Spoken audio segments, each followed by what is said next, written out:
The voice of one crying out in the wilderness. The voice of one in the desert crying out.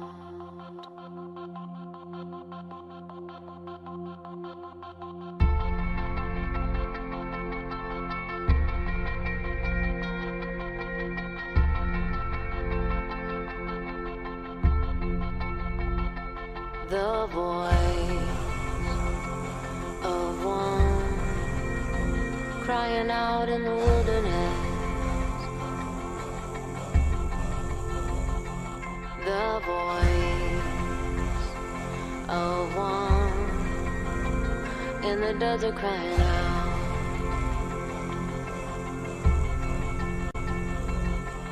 The voice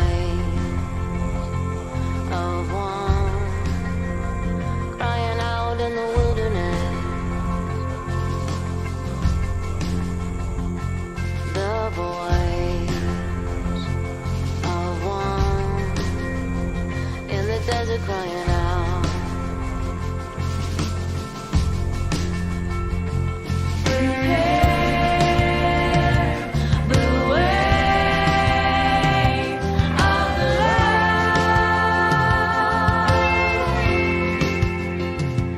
Prepare the way. So I think we're on, right? Hey, friends, this is Stephen Black, your host with Freedom Realize Live, coming to you every week where we bring you bold truth, bold courage to encourage, to be courageous, and bold compassion. Today is going to be a little different in that we are going to be sharing a large portion of what is the documentary called Such Were Some of You. We're going to be looking at the causalities of homosexuality in this documentary, and it is full of the bold compassion. Because the bold compassion that we like to bring are the testimonies of those who have been set free by the power of the grace of God, the gospel of the Lord Jesus Christ. And the reality is that we have many people in this day, posturers and posers and advocates of what is called Mark Yarhouse's and D.A. Carson's sexual minorities, the LGBT Christians from the Revoice movement. And so there's a lot of ambiguity, a lot of really kind of bringing in that little leaven, right? The leaven that the scripture talks about. When you bring in a little leaven, it leavens the whole lump, or a little bit of sin and mixing with truth is still going to make it sinful.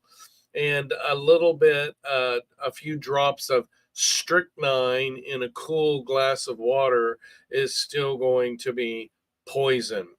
And so that's what they do. They present this idea of an LGBTQ corruptible mankind, unnatural affection, and they present this as being Christian now. So you have people in the Gospel Coalition, the Acts 29 network, the Southern Baptists, the PCA, and people say, "Why are you harping on all those people?" Because they're my friends, and many of these people are people that I associate with. I go to a Southern Baptist church, and I'm very concerned about the level of corruption. Matter of fact, we're having the God's Voice conference in a Southern Baptist church. What's great about that is the leaders of the church that I'm going to are clear on this message. And so with our bold truth for today that ties in to this video that we're getting ready to watch. This is kind of like the bookends. We start with Romans 1, and this video is going to end with Romans 1. So Romans 1, starting in verse 16, and this is a question really that we should all be asking ourselves. Are we ashamed of the gospel? Because the Apostle Paul, uh, 2,000 plus years ago, wrote this in context of knowing the imminency of being killed. That they knew in that day that by uh, the Roman oppression that they could die at any moment. They lived with the idea that Jesus Christ was going. They truly believed that he was going to return at any moment. So this is Paul saying this.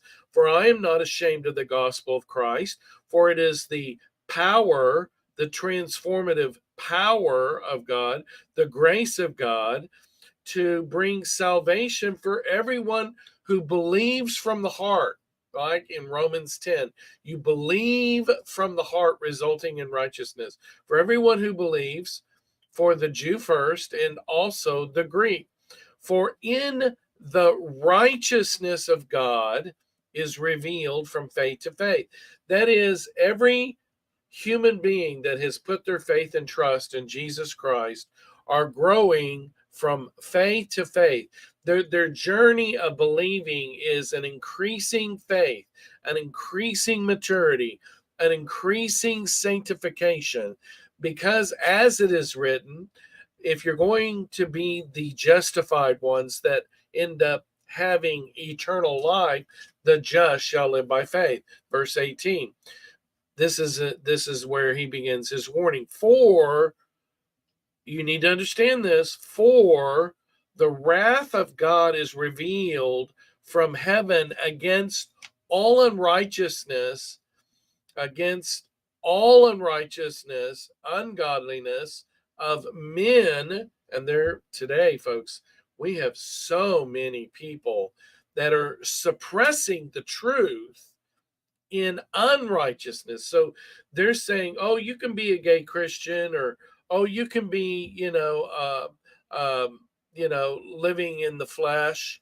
And it doesn't really matter. You can live in carnal. There is a carnal Christian. You prayed the prayer. You got baptized. You shook the preacher's hand. You signed the document.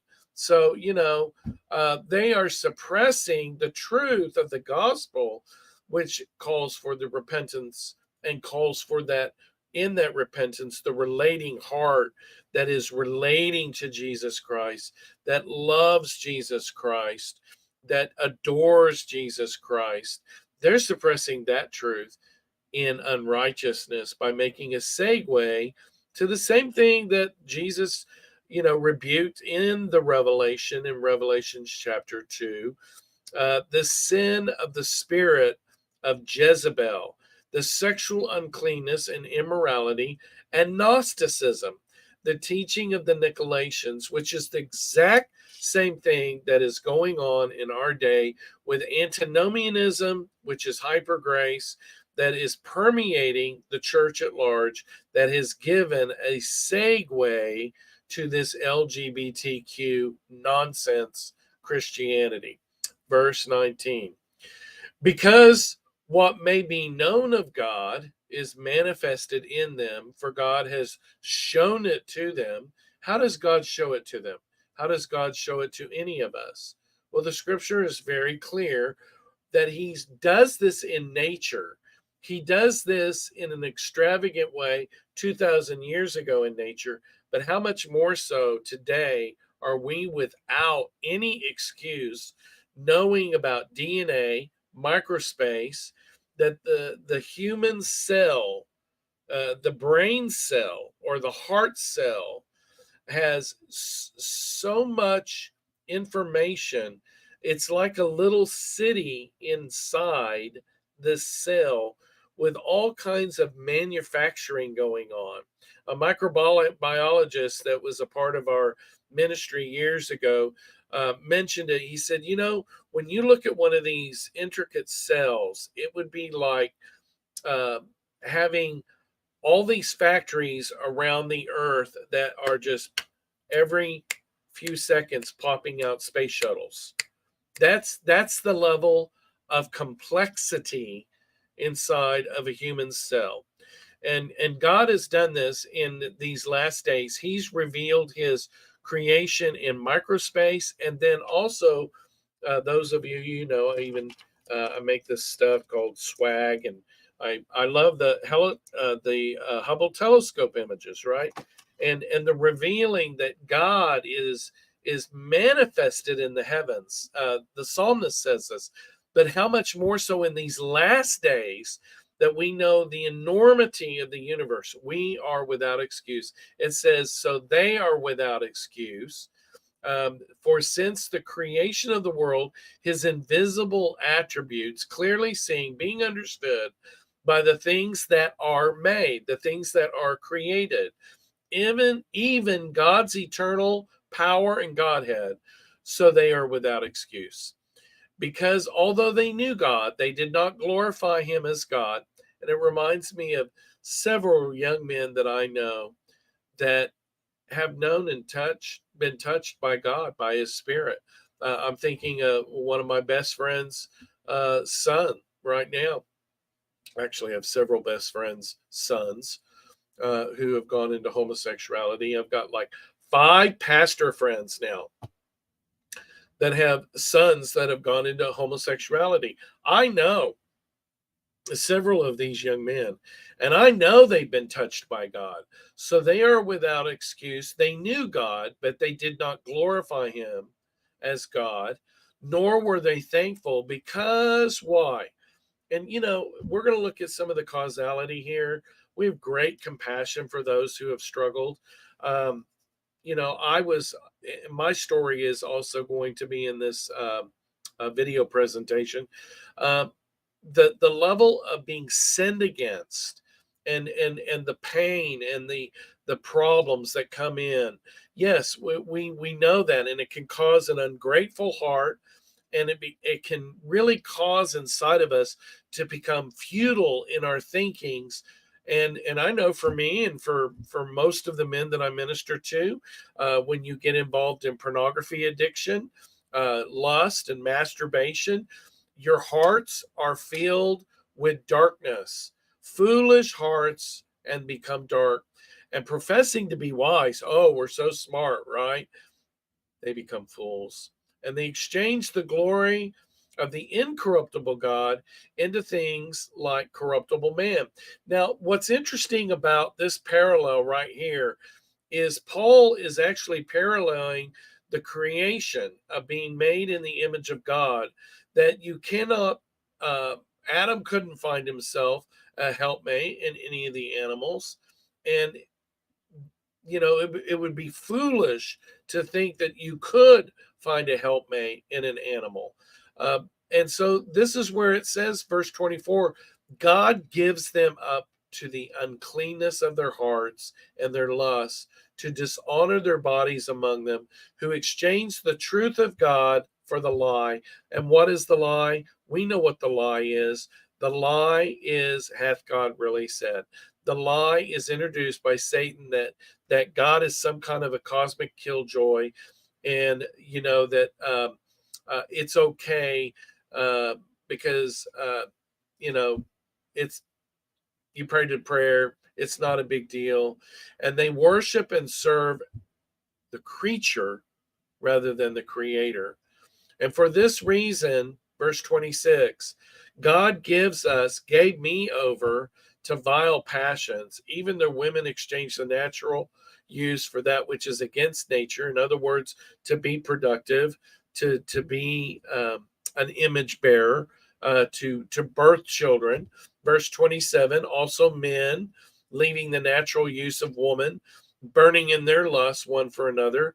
And yes, men and women, knowing their own bodies, they can make one another feel really great sexually, and they burn in this perversion, committing that which is shameful, receiving in themselves the penalty of the error which was due. It's so sad when I think about the demonic oppression in so many of the people that I have ministered to, and these that fall away, is they don't understand that crossing that line is a penalty that you bear in your body and in your soul. till the day you die. Now, what is beautiful about the grace of God is that there is a transforming power in the renewing of the mind. People like Pastor Greg Johnson and Wesley Hill and Sam Albury and these, Ed Shaw, these promoters of the idea of gay Christian, albeit celibate, right? Which they're not even celibate. Most of them communicate that they have a burning desire for sexual acting out. So that means they're an abstainer and they're going against the natural grain of them being a viable heterosexual created being, sexual being, to be in a covenant marriage to produce life. And instead of that, yes, they're abstaining. I'm glad they're abstaining from their perversion, but they themselves have really probably not even been called into the gift of celibacy. And the sad thing is men with men committing, which is shameful, and in this they have an error and the penalty of brokenness. And they didn't retain God in their knowledge, so God gives them over to this debased mind. And part of the debased thinking is that you start putting that LGBTQ Christianity in front of who you are, and you identify as something that is corrupt. And that brings all forms of unrighteousness and immorality and brokenness into a person's life. And now we have verse 32. So many of these people, knowing the righteous judgments of God, that those who practice such things are deserving of death, not only do they do the same, but they approve those who practice. Now, thank God, please don't misunderstand me.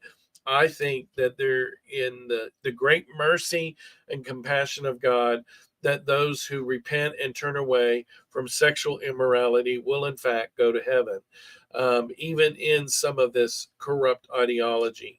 But I think that it is so important to preach the truth and the hope of the gospel to bring further change. So with that, I want us to go ahead and to go into this video that's called The Causalities of Homosexuality, and learn from Dr. Julie Anderson. She does such Julie Hamilton. She does such a great job of unpacking this causality through these testimonies.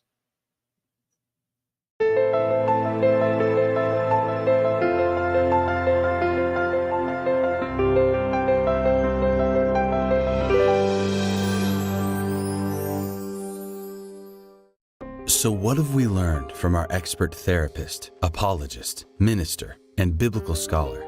First, there's no scientific evidence that anyone is born gay. Second, homosexual confusion is often the result of brokenness in the soul, whether moral, developmental, or both. Third, surface happiness that is sometimes seen among homosexuals masks the deep levels of brokenness that are made clear in clinical and medical statistics, showing high levels of promiscuity, infidelity, substance abuse, depression, suicide, domestic violence, and fatal diseases that are directly related to the gay lifestyle. Fourth, not only does simple anatomy witness to the Creator's singular design for sexual behavior, He has also left an unimpeachable written witness to that design in the pages of the Bible. In it, God teaches that sexual unions are to be conducted solely within the covenant of lifelong heterosexual monogamous marriage. Every departure from that model is uniformly condemned. Fifth, because of our inability to perfectly keep His moral law, God came to earth in Jesus Christ to pay the penalty that we deserve for our sin. Anyone who repents of their sin and follows Him can have this pardon, as well as the gift of the Holy Spirit, who provides the power to live in obedience to God's moral principles. So, God breaks the penalty of sin and the power of sin, and if the person is willing, heals the broken places that make them vulnerable to such behaviors. As the broken places are healed in an intimate relationship with God, sinful tendencies of every kind progressively lose their power and their allure. Yes, change is possible. A witness declared not only 2,000 years ago in Scripture, but today as well by countless thousands who at one time practiced homosexuality, but do so no more. So let's hear from them.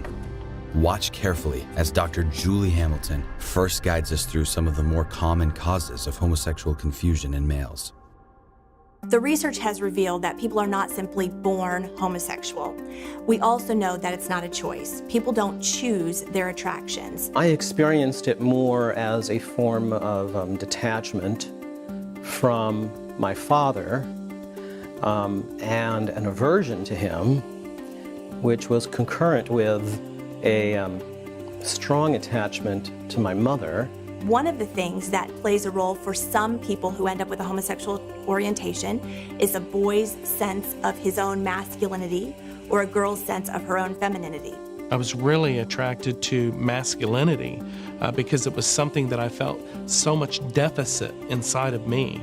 And there was a longing to try to connect with something that I viewed as strong and healthy masculinity. I really wanted to be those men. I was hungry for their masculinity. He soaks in femininity at a time when he's craving masculine input. I had a lot of feminine with my mother and my sister, and that brought a lot of insecurity about who I was as a little boy. If he feels rejected or perceives rejection, he will still want the relationship, but he will give up trying. They call it defensive detachment. It's where he says, well, if you don't want me, then I don't want you. I remember as he was hitting me, thinking to myself, you're not my dad. You don't love me. And I'm not your son, and I don't love you. We can only handle so much rejection, and so he puts up a wall to the dad and what the dad represents, which is masculinity, but deep down inside, he's still craving the dad's love. And so in order for his pain against me not to hurt as much, I had to pretend that he wasn't really my father. It was really somebody else doing this. And so I separated my identity from my own father. Then when he goes on to school, around the age of 5 or so, he will often have a hard time connecting with other boys. Either he's just more comfortable with girls because that's what he's known and that's what he's familiar with, and he lacks confidence with the boys, or if he has acquired any feminine mannerisms, he may be rejected by the other boys. I was teased tremendously in school by my peers. I was rejected. I was made fun of. I was called sissy. I was called a girl sometimes, and I was excluded from playing with other boys. They're saying that I'm, a faggot. They're saying that I'm gay. They're saying that I'm a sissy boy. So rather than trying to fight them and say that I'm not, why don't I just be? When I was, I guess maybe somewhere around 14 or 15, he said, Frank, you are homosexual. I said, Pastor, I don't know what that means. But he told me that God had made me gay, that this was a special blessing from God to be homosexual. I was very feminine, hung up with the girls, didn't play with the boys. As things are on, I was branded a homosexual before I knew what it was. When I was 16, he picked out a man in the church to be my lover. Around 5th or 6th grade, we started experimenting with each other, if you will. It satisfied something and it set something else in motion, which was actually pretty shameful. All of a sudden, I'm in school and people that I knew were accusing me of being a homosexual. Well, I was horrified. I had never thought of myself as that. I see one key figure in our life, and it was this lady who looked like Marilyn Monroe. She was very voluptuous, very beautiful, blonde hair. When she would come over to our house, she would tease me about girlfriends. And because she looked like Marilyn Monroe, because she was so voluptuous, being humiliated by that kind of a figure began to instill in me a fear that a sexually mature woman would humiliate me. I was safer around women, and I liked to be around girls, and all of my friends were girls. I didn't have anyone helping me navigate this world of being male. He's watching the boys and he's wanting to be accepted by them and wanting to bond with them and have friendships with them, but usually unable to. And so he goes through those very important years, soaking in more femininity. There were a lot of strong women in my life and very few men. It seemed women were the ones that made the decisions, got things done, told the men how to spend the money. So I didn't see much advantage in being male. Also, since I was the highly emotional, artistic, aesthetic kid, I didn't fit in very well with what was expected of the little boys. And so by the time he reaches puberty, he's not going to be romantically attracted to girls. He already knows about girls. What's mysterious to him and unique to him are boys. And so that longing for male love, that emotional need that went unmet, now becomes a sexualized need. When puberty kicked in, all of these desires that I had, wanting an in-depth and very intense relationship with the little boys, actually became sexualized. Many teenagers that grapple with this secretly have a great deal of hopelessness. They believe that they were born this way, there's nothing they can do about it, and they're often hesitant to talk about it. The truth is that they weren't born that way, and that change is possible. I grew up without a father until I was about 4, and I didn't trust men. Between 1.5 and 4 is usually a time of called the gender identity phase. They begin to very slowly and subtly separate from that oneness and that attachment to the mother and begin to look to the father to attach themselves to him. The dad, by spending time with his son, by verbally affirming his son, little by little, the dad imparts to the son a sense of masculinity and a sense of what it means to be a boy. My father just wasn't there, so I basically just felt alone. With an increasing sense of feeling inferior. I never heard from my father, I love you, you're my son, you're good. I don't remember him ever hugging me, although I'm sure he must have. There are many boys that grow up in single mother homes and they don't end up homosexual. So it's a father or a father figure, someone that he can look to, that he can bond with and feel a sense of connection with. My perception was that my father wasn't there enough for me, that he didn't care for me, that he didn't love me. Perceptions are everything. It's not so much what happens to us, but how we perceive what happens to us that matters. And so I know a lot of wonderful, loving parents that loved their children, but somehow their child did not necessarily perceive that love. My parents divorced when I was 7. I was already feeling a great distance from my father. And a feeling that he greatly valued my older brother, who was interested in so many things that I was not. Usually they're more sensitive and usually very smart and very perceptive, even somewhat analytical, where they are paying very close attention to everything that's happening and taking it all in, and even sometimes taking in more than, they're reading between the lines and they're taking in even more than is intended. I, on the other hand, was very sensitive, and I grew up feeling completely unloved. I was the emotional, sensitive young man, artistic and very intuitive. And my dad was the Navy boxer. I disconnected from him. Either they're just perceiving that there isn't a dad, or they're perceiving that the dad is not safe or not welcoming. And again, it could just be their perceptions. I've known fathers that love their children, but maybe they got loud when they were angry. They didn't mean harm by it, but maybe just they became loud. To a sensitive 2-year-old boy, a loud, yelling man can be very scary. And so it's easier to stay attached to the mom than to leave the comfort of that attachment and attach to the dad if the dad appears scary or unwelcoming or unsafe. The world of men was kind of scary and unknown and not too secure. I didn't have much information. My father was pretty quiet. My same-sex attraction was actually an attempt to pull away from mother, because there had not been that fatherly presence to draw me into his embrace where I could identify with him.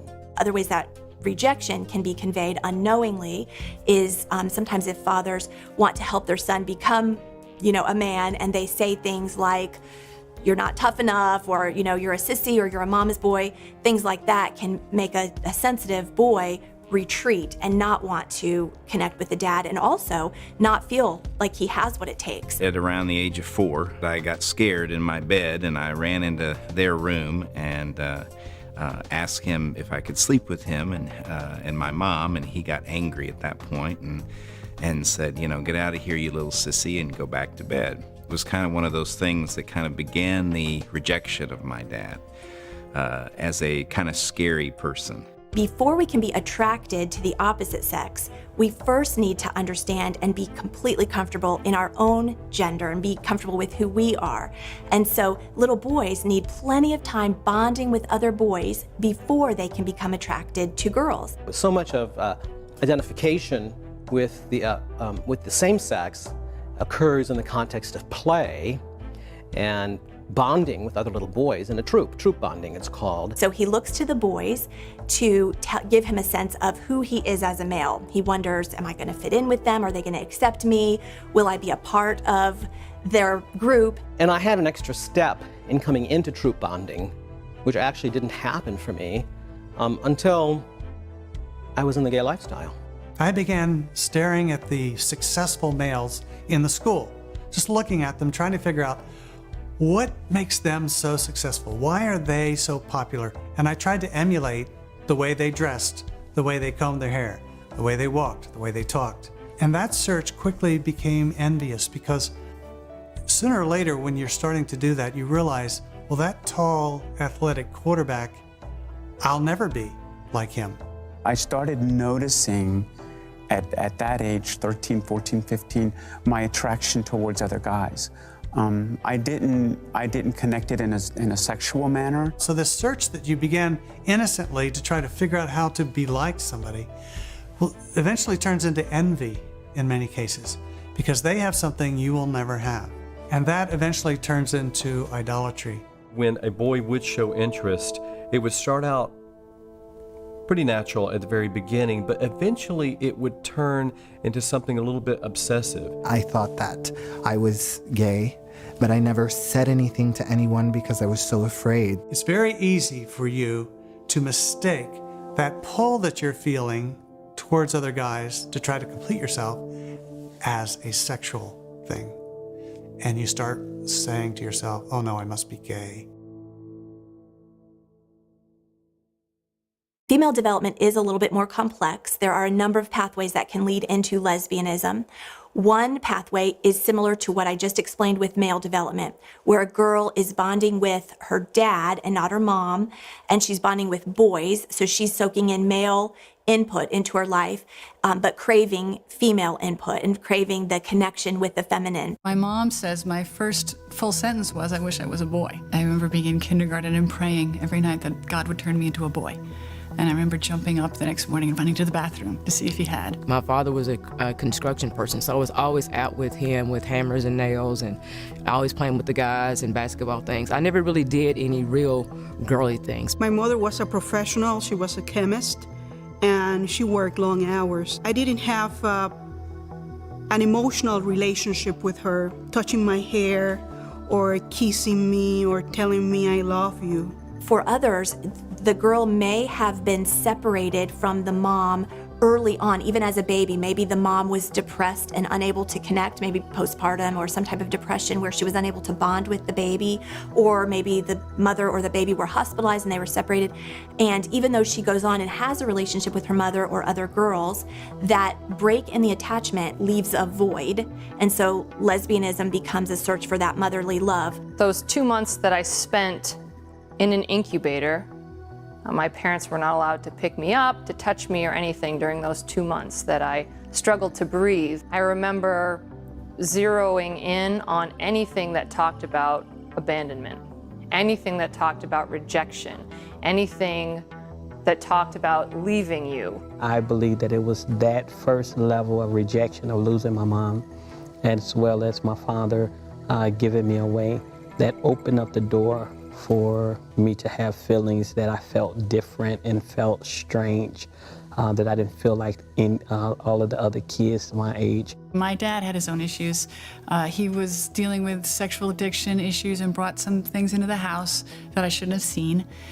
But more importantly, it was the way he looked at women, both my mom and others, as sexual objects. And any time a sign of being a girl came up, I would push it down and push it away, and created quite a boy self. For some girls, they're looking for an identity and they may have some factors that would contribute, or they may say that they're bisexual as an experimentation, and yet experimenting can lead to cultivating appetites that can lead to a lifelong pathway. Going into my freshman year of high school, I made a friend with another girl who was in band. We did enter into a sexual relationship when I was 15. I remember kissing this young lady, and it was like when I had kissed her, it was just like a poison, if you will. I would say it was a demonic spirit that was just released into my body, and it planted that seed, and then it started, wanting more and more, and then I started, thinking about women more and more. There's one other factor for women, and that is something called emotional dependency, where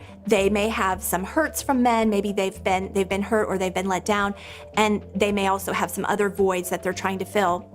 And so they get into a friendship with another woman, and that friendship becomes unhealthy. They become emotionally dependent, where they look to that other person to meet every one of their needs. I didn't expect to be a lesbian. I didn't sort of say, okay, now we're going to go be a lesbian. It was more like the feeling crept up on me, and I just couldn't get this woman out of my mind. It's not as much about the sex as people would want to believe that it is.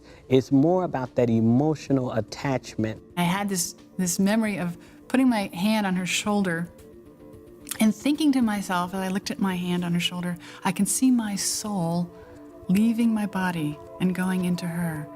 And it feels so beautiful. I remember a time when the police came to my apartment and they were asking her, and I was right in the bathroom, to turn me in. Where is she? We know that she's here. And so she was saying, I don't know where she is. And the police told her, you know what? I know that you all are lesbians, and the hardest thing it is for us to do is to break lesbians and make them turn on each other because of that bond that lesbians do have, that they protect. It's like it's you against the world. One of the challenges of not identifying with my mom way back when I was a child was that I couldn't really bond with her. I didn't really connect with her in a way that fed who I was. And moms do, same-sex parents help establish a sense of being, help establish a sense of who you are. And if I can't connect with my mother, then I lose that from the very beginning. And then later, as you hit puberty, it's the father's job to call you out as a woman and to say, this is what it is to be opposite, other from me, and to be a flower, and a beautiful flower, and treasured by men. Of course, I didn't get any of that. And so I was on the hunt for me. I was on the hunt for completion. So this lover that I had in high school, she personified much of what I thought was excellent in a person. And I was really wanting those attributes for myself. I was really looking for myself in her. There was times that she would be thinking something and I would say it. Well, there's times that she would start saying things and I could finish it because we had become so closely knit together. It wasn't of God, it was from the pits of hell, but it was still something that was actually a reality that I witnessed through our relationship, that we had became basically one, knitted together by the devil though. There are other things that can lead a girl into lesbianism. Sexual abuse is certainly an issue for a lot of girls that can confuse them sexually. And sexual abuse can also affect boys. And for some boys that end up with a homosexual orientation, sexual abuse has played a role. Or early pornography exposure, there can be a number of sexual experiences that can confuse a child in their orientation. I remember in 4th grade, I went to a birthday party. And at this birthday party, I was raped by several men. My earliest childhood memories of the dysfunction of sexual brokenness came in as a result of the friend of a family molesting me as a little boy at 6 years of age. At age 13, I think I just became a target towards an older boy in church, and he ended up sexually molesting me, and that went on for several years. This man very kindly drew me into a place of trust, and he drew me into the mindset that what he was doing was somehow loving me. That brought in a lot of distortion into my mind and my thinking about who I was as a little boy. When that boy feels this phenomenal sense of pleasure for the first time, it's like it implants in their brain this wonderful euphoric feeling. So they can think, oh, I must be a homosexual. I hated the fact that he touched me, but there came a point to where I almost wanted him to do it. It was very, very conflicting to me. Growing up, I was sexually abused. From there, I got into drugs and alcohol. When I was sexually abused, I remember thinking, at least I'm getting some attention. He spoke over me and said, the reason why this is happening to you is because you wanted this to happen. And what's so traumatic for an abused person is those words sink into them. I was molested as a young boy from somebody else in my family. And that happened for years and years and years and years. My sexual abuse started when I was 5 years old, 5 or 6. And I never really said anything about it. And then it started happening with peers that were older than me, and I didn't know what to do. I thought it was normal.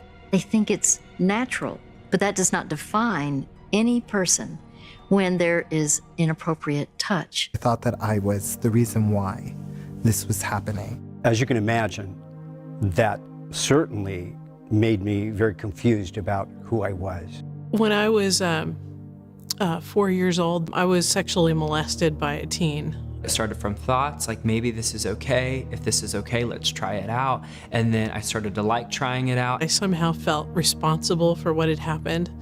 It had involved this older boy having had pornography. Pornography was actually the doorknob on the handle when the door was opened. Everyone was curious and they're looking at these pictures, and then how about we try these pictures out? We don't have the female gender, but we have the male gender. I was only 8 years old, but the scoutmaster said that he would take extra care to make sure that none of the boys gave me any problems. And of course that meant spending time in his tent. Some of my earliest memories are of being involved sexually with other young boys when I was in kindergarten and first and second grade. I began to realize that he was pulling me in, and how great that felt. How that felt like what I thought my dad should be doing. One of the lessons that I learned was that if you get close to a guy, it's going to turn sexual, and I didn't want that to happen. Things progressed fairly rapidly into a very violent situation on a camp out. But actually, what happened afterwards was worse. I would pray over and over again for forgiveness. I felt a lot of intense guilt and shame about those experiences. When we went back home, I told my brother. And my brother, who loved his scoutmaster and was embarrassed by his little brother, just hauled off and hit me as hard as he could, a pain that I've never forgotten, and said, "Don't you ever say that again." I told my mother, and she said, "It's not nice to make things up about people." And so I went into a period of silence. The two women, particularly that I went to high school with, were involved with each other, but one of them also flirted with me, which of course messed me up a lot. When I was 10 years old, older Girl Scout, we started to play, and it became a sexual relationship. She would hold my hand underneath the seats, the movie seats, and things like that. You know, just that terrible mixed message. I started to question who I was. I got into film at a young age. I was one of the original SpaghettiOs kids, and my parents actually got a divorce when I was a young man. I was 2 years old. I felt the tenderness. I felt the touch of another woman, which was almost more than I could handle. It certainly awakened the desires that shouldn't have been awakened. My dad was out of the picture and stuff. My mom, you know, she saw different men and stuff, and you know, we saw her engaged in relationships with other men. Around the age of 16, I had started a job at the local mall and had to run in to use the restroom real quick, and a guy attempted to touch me. I just freaked out and ran out of there, but I got home and the seed had been planted that why would he do that to me? There is something different about me. Why would he think he could even do that? She would let people take care of us, and you know, some of the people that would take care of us, you know, molested me. By 15, I knew that what had happened wasn't right, that was called abuse.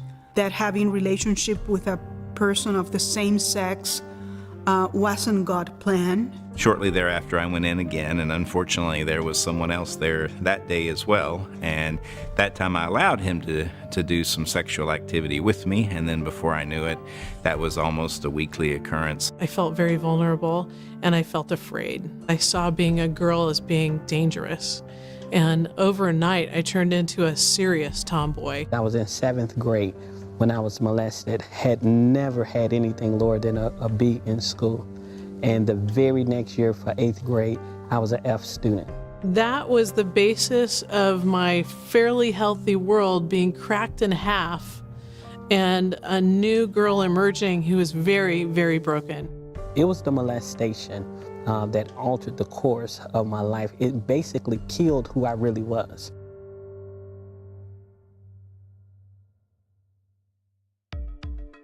I first started noticing about 8, just really longing to be noticed by my male peers, longing for their attention, wanting to be chosen. After some childhood sex play with some playmates, that emotional desire became eroticized. There was an incident on the playground once where I was chasing a friend, but when I caught him this particular moment, this instant, I felt something towards him as I held him. And it sort of scared me. It sort of made me feel good. I was only 9 years old. I was spending the night at a friend's house. And he encouraged me to do some things with him that I probably knew better than to do. It robbed me of my innocence. It stirred and awakened curiosity in me that never went away. But about the age of 13, I remember feeling very attracted to my same sex, and I couldn't control my feelings. And I had this lust that was burning in me, and unfortunately started believing that I was born gay. The step off into homosexuality happened for me at the age of 17 when I was spending the night at a friend's house, and this sexual encounter just kind of happened. It was like, oh, this is what I'm lacking. My own family, verbally abused me and stuff, and so I was just looking for any kind of affection. I just wanted to ease the pain and kind of escape reality for a little bit, and in that process, I'm still giving myself away emotionally and sexually to men and women, trying to find someone that would love me, trying to find someone that would affirm me. My interest in the pornography began to turn towards the men in the pictures, and I didn't know what to do with it. At the age of about 10, I found some pornography. I kind of look at it as the perfect storm. I had some rejection from my dad. I had some difficulty separating from my mom, and then here came all the pornography. I wanted to be those guys in the picture. I wanted to be with those guys. I wanted to be sexual with them. I began to look at those images and think, man, I'm never gonna look like that. I'm falling short somehow. By the age of 14, I started seeking counseling, and they encouraged me to embrace the homosexual lifestyle. I went to this Christian counselor and told him the whole story, and he said, pray over this verse and it should go away. I figured if I prayed hard enough and did the right things, this would go away. I thought there was no hope out of this life, and I thought, well, I might as well just embrace it. I did, to a point, feel, I guess, rejected by God, because I felt like I had gone to him to heal me and say, Lord, I don't want this anymore, but there was nothing. I opened my eyes, and I would still see men everywhere that just attracted me. I didn't want to be gay. I didn't want that. Although some in the lesbian community, primarily those who have been hurt by men, openly declare that they have chosen to be gay, most homosexuals do not choose to have same-sex attraction. As we've just heard, such attractions come about as the result of a complex interplay between experience, developmental environment, and a person's unique personality, temperament, and perceptions of reality. But when sexual experience and its reinforcing pleasure is added to the mix, things can get far more complicated.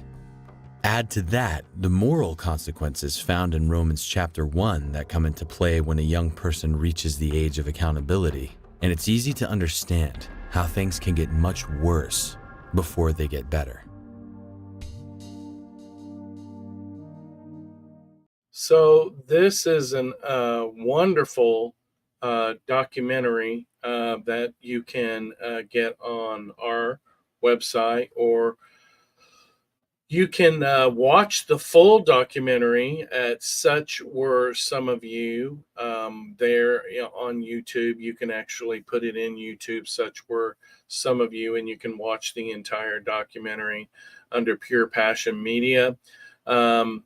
So anyhow, this is really important, because so many people are saying, that um, we need to embrace this new group of minorities in the church. You've got people in the Southern Baptist and Gospel Coalition that are saying, that sexual minorities, LGBTQ, is legitimate. And so this is very problematic. And so let's just look at a little bit of gay news. We're going to go to the Gay Advocate. I don't advocate going to the Advocate, but you can just see some of the headlines here. It's really pretty tragic when you scroll through this. You can see queer lives are under attack, fighting back at the polls, right? You can see all of these different things as you scroll down through here. Matter of fact, let's start. I had it too far down. Yeah, you've got Colton Underwood hasn't been able to sell TV rights to his wedding, right? And he's, an NFL football player who's come out of the closet and wants to sell, I guess, his wedding to the media. You got, what you'll see in these headlines is a victim mindset, right? That's what the LGBTQ advocate, LGBTQ mindset is. There needs to be a constant advocating as being somehow victims in all of this, which, pulls on the senses, the emotions of really good people, right? But when you look at this, how 2021 became a tipping point for queer actors telling their stories. So it's not that they're not noticed. Matter of fact, if you're paying attention, we watched an episode of Star Trek, this new Discovery. And there's like 4 different gay characters, and I'm like, man, this is on overload, and it's really, it's getting to be where you can't even hardly watch any TV anymore. Seattle Pride cuts ties with Amazon over anti-LGBTQ donations. In other words, so Amazon has their thing. It's called Amazon Smile.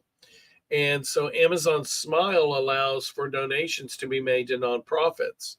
And so, when you look at this, the gays, if you can go ahead and scroll on down, it shows Seattle Pride cuts ties, right? So they're like, they want to bring an oppressiveness.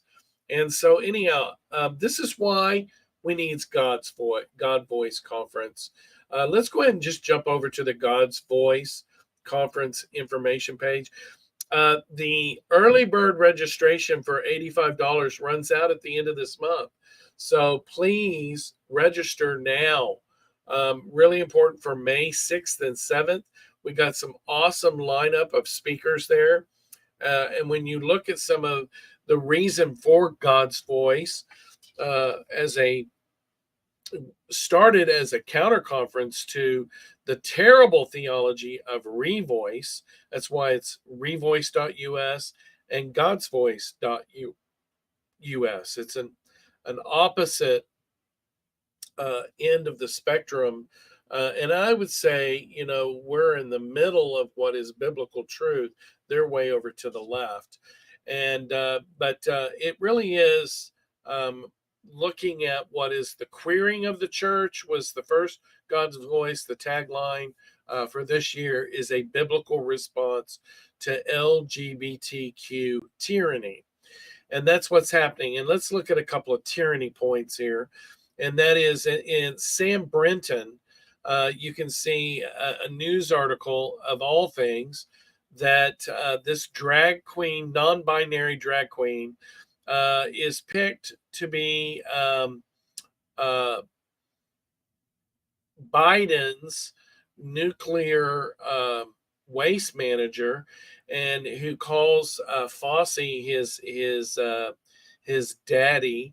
And you can go ahead and scroll down there, and you can see some of the bizarreness of this Sam Brenton guy, who is really mentally ill. If you would go ahead and scroll down through there, you can see he's into puppy love, which is, of course, leather and bondage and perversion, sodomy. And he's into dressing up like a woman, partially. And he's again, he calls himself a non-binary. So you've got some real bizarre situations. You got Jane Fonda there, promoting this kind of bizarre behavior. The mockery of nuns is all over the place with these people. If you scroll on down, you can see how they love to mock the idea of nuns. And so it's really ugly. But this guy, Sam Brenton, was one of the leaders of what's called the Trevor Project. And let's go click on the Trevor Project. And the Trevor Project now has become an advocate for LGBTQ, honestly, oppression of any minor getting any kind of counseling they deem is bad, which would be, gay is the only way for these people, or LGBTQ plus sign is the only way for these people. So if anyone under the age of 18 is struggling with their sexual identity, they want to take away all what they call conversion therapy. So look at the LGBTQ map that they've created, and you can look at their map website. And when you go to their equality maps and go through all of this, you can see that they're really planning, and their idea is 50 states, 50 bans, where they are trying to make it illegal. Ironically, Canada in January has now made what I do, this thing called, what they call is a ruse term from the Human Rights Campaign and from the Southern Poverty Law Center, conversion, right? Conversion therapy is now a criminal felony in Canada, up to 5 years in prison. This is also true now in France, in the United Kingdom. Other countries have passed it. And the Democrats, if they have it their way, they will pass what's called the Equality Act, which will also put in motion for this to take place in the United States. Now, they have what they call the Crisis Trevor Project map here, with 1.8 million, they say, of LGBTQ who seriously consider committing suicide. Well, when you look at the numbers, and you look at, I thought this was an interesting thing, that's almost 100% of gay people in the United States. Because if there's 333 million people in the United States, or 10% would be 33 million. If you make that down to, a percentage point, 1.8 million would be double what would be the actual gay population.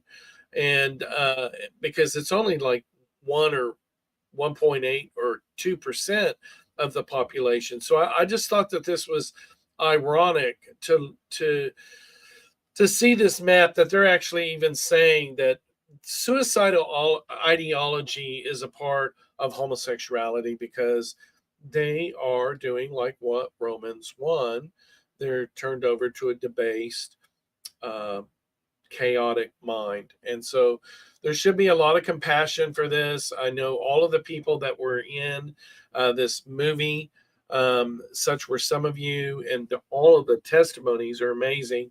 And the reality is that so many people have been so wounded. That's why my book gives a lot of hope. FreedomRealized.org. You can get my book there. It shows, over 16 other leaders, many of them even in that movie, that participated with over 20 years of experience giving people hope for freedom. The survey shows 72% of people that gave at least 1 year of ministry and really did the hard work. Excuse me. So, a lot of hope there. The movie In His Image, a lot of hope there. You can go to inhisimage.movie and watch the movie there. A lot of hope there. And then, of course, the trio pack at firststone.org. You can get, not just Such Were Some of You, but How Do You Like Me Now and Transform. And then the music that we have that rolls in and out, Julie Meyer's music every week. You can get her CD under resources there, under her website. And then, of course, supporting First Stone, really important. If you would, firststone.org. There is a donate tab, and you can click on that, and you can make donations there. Also, you can get to the God's Voice website from firststone.org as well. You go to the very beginning of the page. The God's Voice slider is coming up. We're really wanting people to register the conference ASAP. So that's a wrap up for this week. We will be here again 10 a.m. Central, 11 Eastern, bringing to you bold truth, bold courage, and bold compassion. I'm your host, Stephen Black, signing off. Thank you, and God bless you.